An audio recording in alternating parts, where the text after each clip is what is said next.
So dear student, bridge course activity sheet 12 I am going to explain today. What is the topic of this activity? Ecosystem, types of ecosystem, reasons for diminishment of ecosystems. Its reference from standard 8 book science chapter 18 ecosystem is given. Now what are the learning outcome there? Structure, we have to understand the structure of ecosystem, and we must know about the various types of components present in the ecosystems. Makes efforts to conserve the environment using resources judicially, म्हणजे जे resource आहे natural resources त्याचा काटकसरीने वापर करणं. Tells the reason of diminishment of ecosystem. Ecosystem का destroy होते त्याची रिझन्स या ठिकाणी आपल्याला माहित होतील. अशा प्रकारे याच्यामध्ये आपण ecosystem,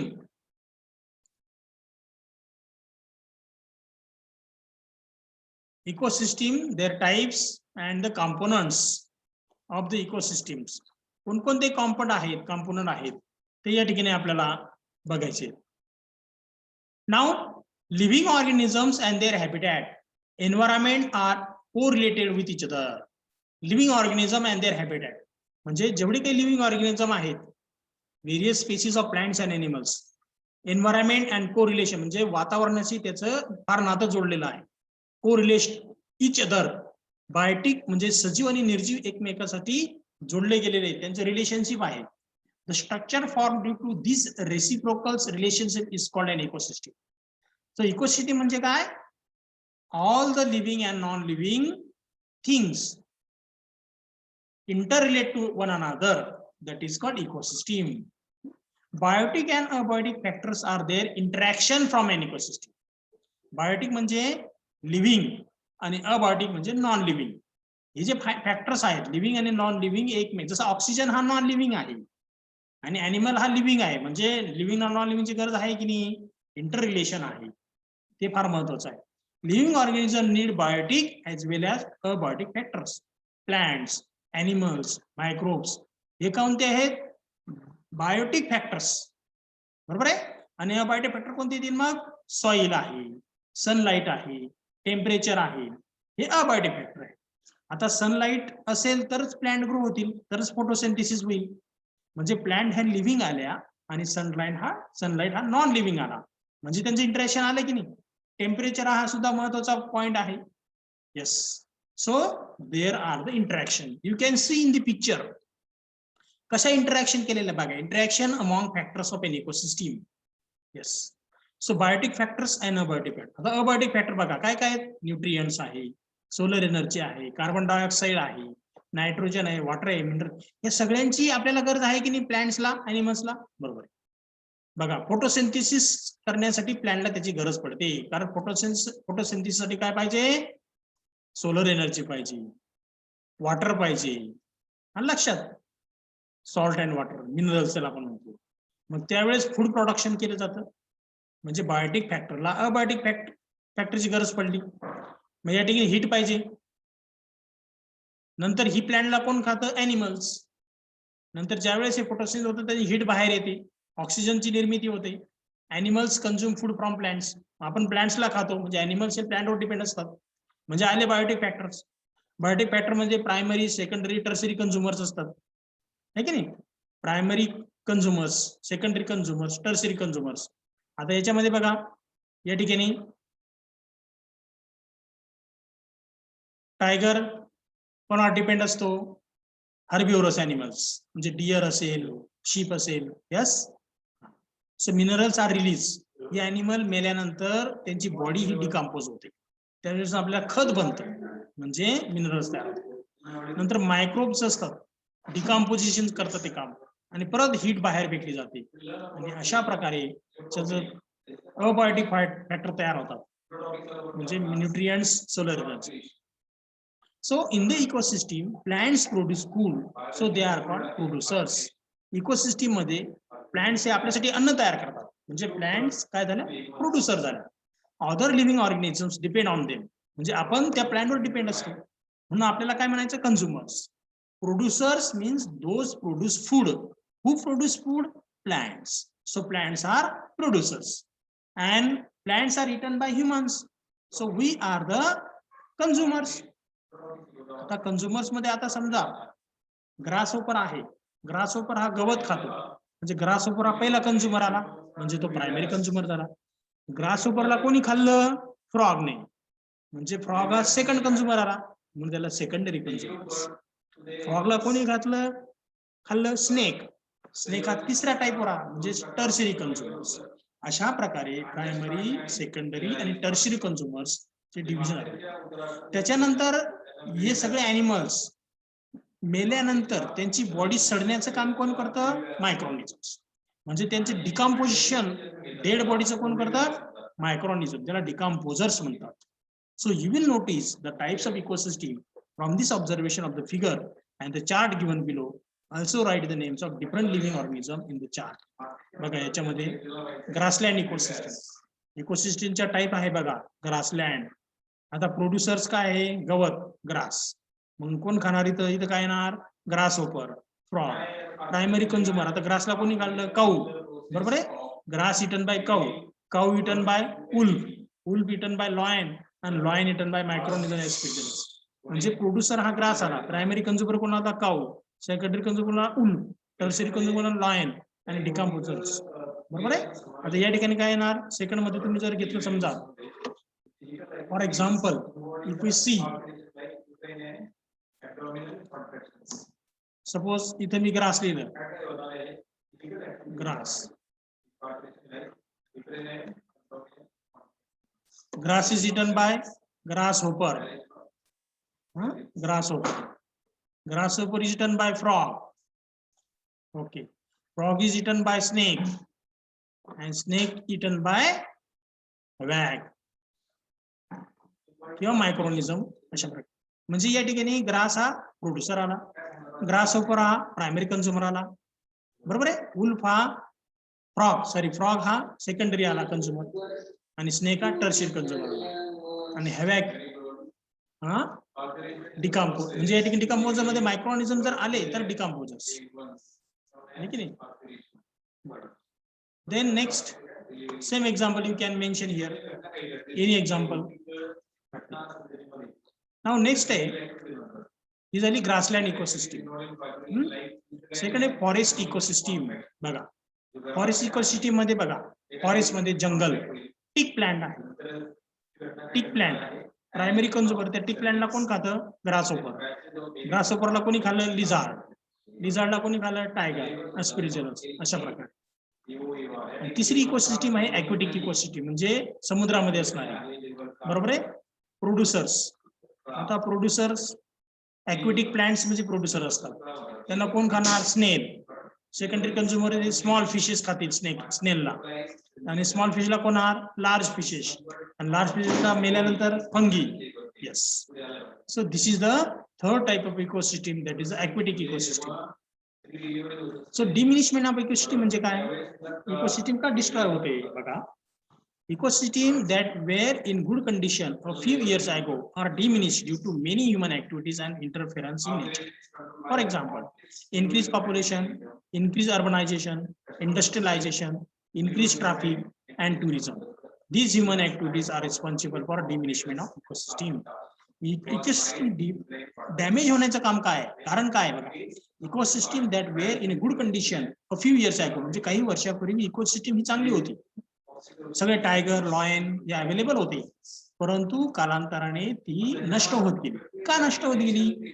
इंटरफेरन्स ऍक्टिव्हिटीज. कोणत्या आहेत? एक्झाम्पल, पॉप्युलेशन, लोकसंख्या वाढली म्हणजे डिमांड वाढली. बरोबर आहे. झाडं तोडण्यात आली, फॉरेस्ट कट करण्यात आलं. इन्क्रीज अर्बनायझेशन, शहरीकरण वाढलं, प्लॉट्स वाढले, जंगलतोड झाली. इंडस्ट्रियलायझेशन झालं, इंडस्ट्रीज तयार झाल्या, म्हणजे शेती काढून झाडं तोडून इंडस्ट्रीज कन्स्ट्रक्ट केल्या गेल्या. ट्रॅफिक म्हणजे रस्ते झाले, एक्सप्रेस हायवे बघा, मोठमोठे हायवे झाले, ब्रिज झाले. टुरिझम, ते स्पॉट टुरिस्टसाठी करण्यात आले, म्हणजे अॅनिमल्स त्या ठिकाणी जागा नाही राहिली. आणि ऑल कोणाची ऍक्टिव्हिटी? त्या humans. These human activities are responsible for diminution.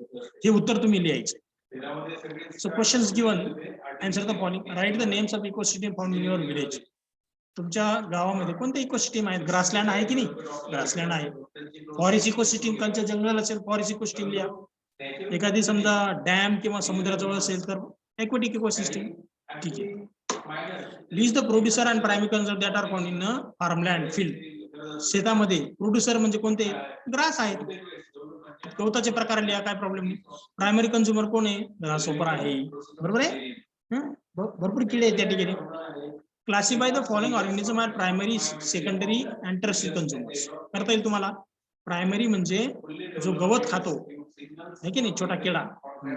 Name of the organism heron.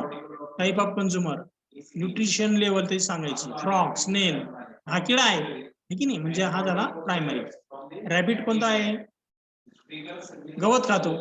बरोबर आहे. हर्बिव्हरस आहे म्हणजे primary. Bird secondary, fungi tertiary. Yes. Observe the following picture and answer the questions. बघा या पिक्चर मध्ये. Write the name of ecosystem observed in the given figure. कोणती ecosystem आहे या ठिकाणी? ती लिहायची. इकोसिस्टीम म्हणजे ही कोणती आहे? Aquatic ecosystem. नदीमध्ये सगळं घाण कचरा फेकला जातोय. Right the effect of diminishment of ecosystem observe in. काय नष्ट होण्याचं कारण काय? पूजा करतात लोक आणि त्या ठिकाणी सगळे कचरा, फ्लावर, गार्लँड, यस, पूजा पाठ वगैरे किंवा धार्मिक कार्यक्रम करून लोक त्या ठिकाणी त्या नदीचा नाश करतात. म्हणून फिश किंवा ॲक्वेटिक ॲनिमल मरतात. ते तुम्ही लिहायचे. Reasons, human activities like you can say some programs, yes, puja वगैरे.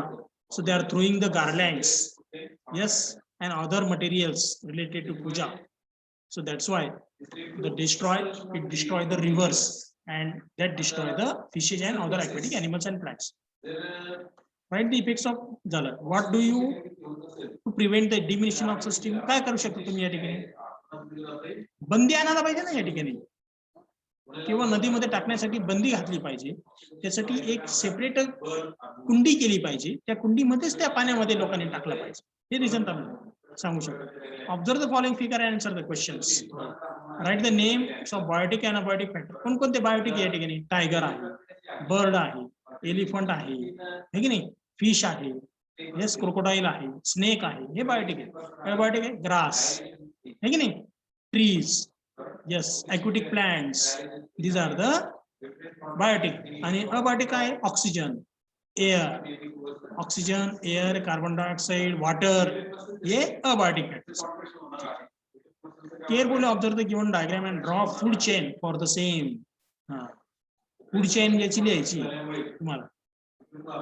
बघा, grass is eaten by grasshopper, grasshopper is eaten by frog, frog is eaten by snake, snake is eaten by hawk. हे hawk. किंवा दुसरी तुम्ही लिहू शकतात. Yes, grass is eaten by elephant, elephant eaten by tiger, tiger eaten by hawk. अशा प्रकारे तुम्ही ती एक्सप्लेन करू शकता. So this is the activity sheet 12 numbers. Next जो आहे ऍक्टिव्हिटी शीट 13 आहे. Various types of diseases. 8वी मध्ये आपण बघितलेले स्टँडर्ड 8 मध्ये. Chapter 2 health and diseases.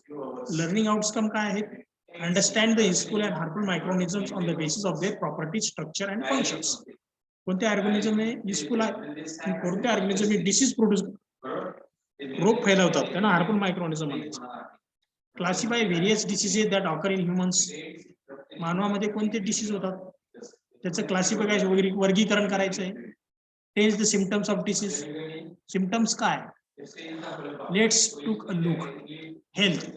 Health is a state of complete physical, mental and social well beingness and not merely the absence of any disease. बघा, health म्हणजे काय त्याची डेफिनेशन दिली. Health is a state of complete physical, mental आणि social wellness. Yes, म्हणजे departure of disease, that is called health. Disease म्हणजे काय? Condition of disturbance in physiological processes of the body is called disease. लक्षात. Each disease has its own specific symptoms. प्रत्येक डिसीजचे symptoms असतात. डिसीजचं classification केलेलं आहे बघा. Disease are classified डिसीजचं classification या ठिकाणी केलेलं आहे. काय disease classification? According to duration आणि अकॉर्डिंग टू रिझन. ड्युरेशन नुसार क्रोनिक डिसीज आणि अक्यूट डिसीज अशा प्रकारे त्याचं वेळेनुसार जो डिसीज जास्त काळ राहतो आणि काही डिसीज कमी वेळ असतात. डायबिटीज हा जास्त काळ राहतो आहे की नाही, आणि काही जे डिसीज टायफॉइड वगैरे फ्लू वगैरे हे कमी कालावधी असतात. म्हणून डिसीज त्याच्या वेळेनुसार 2 टाईप मध्ये डिवाइड केलेले, क्रोनिक आणि अक्यूट. आता हेरिडिटरी डिसीज म्हणजे काय? रिझन्स नुसार अनुवंशिक, जसं डायबिटीज आहे, डाऊन सिंड्रोम आणि अक्वायर्ड डिसीज. अक्वायर्ड डिसीज 2 आहेत, इन्फेक्शियस डिसीज आणि non infectious disease. Infectious disease मध्ये आहेत कॉमन कोल्ड, जे इन्फेक्शन ने होतात त्यांना इन्फेक्शियस डिसीज, आणि जे इन्फेक्शन ने होत नाही त्यांना म्हणायचं non infection, diabetes, heart diseases. Yes. So infectious disease is spread through contaminated air, water, food or vectors. त्याला म्हणायचे इन्फेक्शियस डिसीज. कोणते? Dengue is spread by species of mosquito aedes इजिप्तीमुळे डेंग्यू हा डिसीज होतो. यस. डेन 14 virus असतो है की नाही, त्याचं नाव आहे फ्लॅवी व्हायरस. त्याच्यानंतर सेकंड जो आहे swine flu.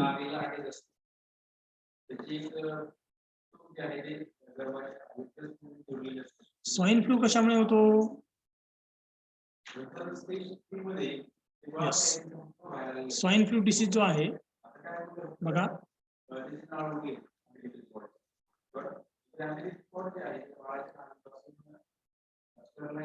swine flu reasons of infection for swine flu occurs through pigs and humans. एका मानवाला जर झाला तर दुसरा तो होतो, डुकरापासून आजार होतो. Viruses of swine flu are spread through secretion of nose, throat and saliva. आपल्या सलायवा, जसं कोरोना व्हायरस होतो स्प्रेड, लाळीतून हा आजार पसरू शकतो. गळ्यामध्ये सुद्धा, थ्रोट मध्ये याचं इन्फेक्शन होतं, म्हणजे हा थ्रोट मधून त्या ठिकाणी त्याचं सुरुवात होते, किंवा नाकातून ते व्हायरस आत गेले तर होऊ शकतो. नंतर पुढचा जो आहे एड्स. एड्सचा फुल फॉर्म आहे acquired immunodeficiency syndrome. This disease is caused in human by HIV व्हायरसमुळे होतो. म्हणजे काय नाव त्याचं? Human immunodeficiency virus. In this disease victims suffer from various diseases due to progressive weakening of natural immunity. त्याची प्रतिकार शक्ती फार कमी होते, लक्षात ठेवायचं. नंतर पुढचं जे आहे इन्फेक्शन थ्रू एनिमल्स. एनिमल्स मुळे होणारे इन्फेक्शन बघा,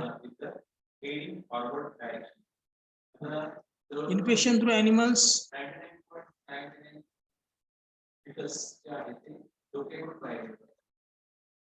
इन्फेक्शन्स थ्रू एनिमल्स. एनिमल्स कडून होणारे इन्फेक्शन आपण या ठिकाणी बघूया.